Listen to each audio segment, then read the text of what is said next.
काल अजितदादा इथं अहमदपूरला आले होते. अजितदादांनी जाहीर सांगितलं की 2000 कोटी रुपये मी अहमदपूर मतदारसंघात दिले. कुठं दिसायला गेले पैसे? कुठं गेलेत पैसे? कुठं दिले? कुणाला वाटले तुम्ही पैसे?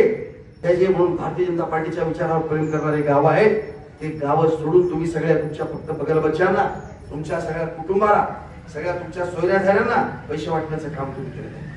अहो, तुम्हाला विकासासाठी लोकांनी निवडून दिले. तुम्ही विकास काय केला ते सांगा. तुम्ही गरीब आहात का श्रीमंत आहात? तुम्ही काय, म्हणजे ह्या गोष्टी सांगण्यापेक्षा तुम्ही मतदारसंघामध्ये तुम्हाला आमदार म्हणून 2 वेळा निवडून दिलं होतं. मतदारसंघाचे तुम्ही 10 वर्ष आमदार होतात. काय केलं ते सांगा ना. आणि म्हणून 2024च्या विधानसभेच्या निवडणुकीमध्ये दुर्दैवाने आमच्या बरोबर हे अजित दादा गटाच्या राष्ट्रवादीची युती आहे. खरं म्हणजे त्यांची युती त्यांना पटली ना आम्हाला पटली. पण हे अशा पद्धतीची असंघाशी संघ म्हणतात तसा आता आमचा संघ घडून झाला. अशा स्वरूपाचे आमदार अजितदादा गटाचे आमदार आहेत. आणि ते म्हणायला लागले आपली युती आहे, आपली युती आहे. अरे तुम्ही लोकसभेमध्ये युतीचा धर्म पाळला का? आमच्या खासदारासाठी तुम्ही काम केलं का? किती लोक तुमचे, किती कार्यकर्ते बघ आमच्या खासदाराचं काम करत होते.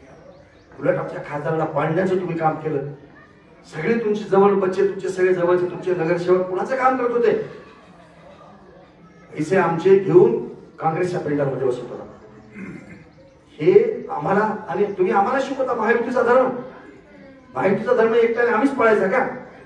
तेव्हा आम्ही भारतीय जनता पार्टीच्या सर्व कार्यकर्त्यांनी 20 वर्षापासून आमचा इथे आमदार, आमचे कार्यकर्ते त्यांच्या किती दारात चुकून 5 रुपये मागायला जात नाही. कारण भारतीय जनता पार्टीचा कार्यकर्ता हा स्वाभिमानी कार्यकर्ता आहे.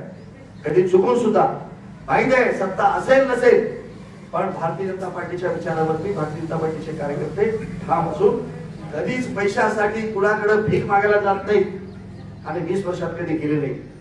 पण आता असं वाटायला लागलं की हे असंच जर चालू राहिलं तर आमच्या भारतीय जनता पार्टीच्या कार्यकर्त्यावरती, आमच्या गावाच्या वरती अन्याय. एबीपी माझा, उघडा डोळे बघा नीट.